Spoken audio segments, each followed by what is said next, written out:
You keep going back to them. You know they drain you. You know they make you feel small. You know that every conversation leaves you exhausted. And yet, you cannot stop. You cannot leave. You keep picking up the phone. You keep making excuses for them. You keep choosing them over people who actually make you feel good. Why? Is something wrong with you? No. Something is happening inside your brain. And today we are going to understand it. This is not about weakness.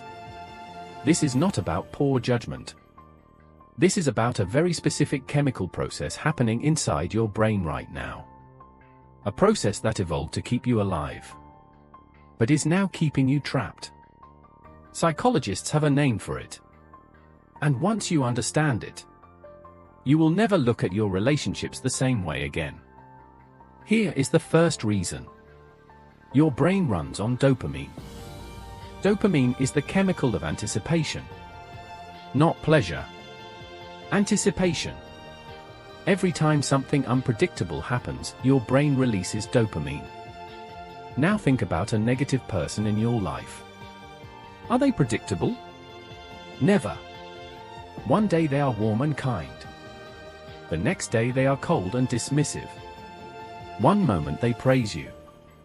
The next they criticize everything you do. Your brain cannot predict them. And unpredictability is dopamine fuel. This is the same mechanism that makes slot machines so addictive. You never know when you will win. And that uncertainty keeps you pulling the lever. Keeps you going back. Keeps you hoping that today will be the good day. Psychologists call this intermittent reinforcement. And it is one of the most powerful addiction mechanisms known to science. Because it involves a person you care about. Here is the second reason. And this one is darker.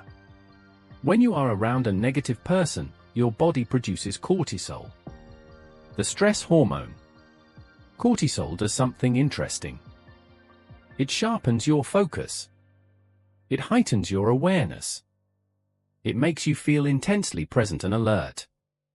After a stressful interaction with a negative person, your brain remembers that feeling. Not the pain. The intensity. And it begins to associate that person with feeling awake and present. Now compare that to a calm, stable, genuinely kind person. They produce no cortisol spike. They feel calm. Sometimes even boring. Your brain has been rewired to mistake stress for passion. To mistake anxiety for chemistry. This is why so many people leave genuinely good relationships and say something felt missing. Nothing was missing. Their cortisol just was not spiking. Their brain had forgotten what peace actually feels like. Here is the third reason. Your brain has a bias called the mere exposure effect.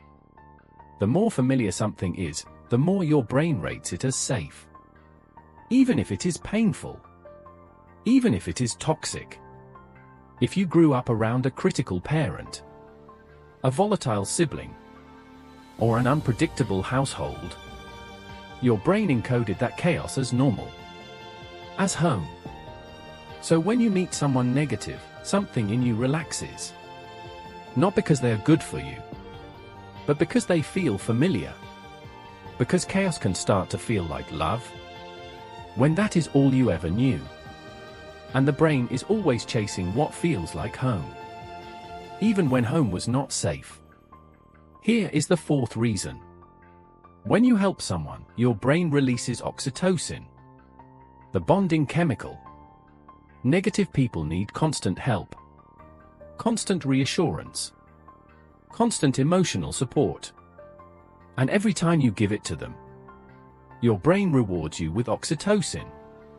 You become chemically bonded through the act of rescuing them. Psychologists sometimes call this the savior trap. The more broken they seem, the stronger your chemical bond becomes. Because your brain measures connection by effort, not by how someone treats you. The harder you have worked to keep them, the more your brain decides they must be worth it. Here is the fifth and most dangerous reason. Over time, a negative person does not just occupy your time. They begin to occupy your identity. You start defining yourself in relation to them. You are the patient one, the understanding one, the one who stayed. Leaving them does not just mean losing a person. It means losing a version of yourself. Your brain experiences that as a threat, and it will do everything it can to keep you connected to them, even when that identity is slowly draining you. So what can you do? 3 simple things. Starting today. First, name the mechanism. When you feel the pull toward this person, say it clearly in your mind. This is intermittent reinforcement. This is cortisol. This is familiarity bias. Naming it activates your rational brain, and it weakens the emotional pull. Second, create a pattern interrupt. Every time you want to reach out to them, wait 20 minutes. Then do something physical. Walk. Exercise. Splash cold water on your face. Movement disrupts the neurological loop before it completes. Third, deliberately invest in stable relationships. Your brain learns through comparison. The more time you spend with calm, consistent people, the more your brain starts recognizing something important. Peace is not boring. Peace is what you actually deserve. The addiction to negative people is not your fault, but breaking it is your responsibility. And now, you understand how.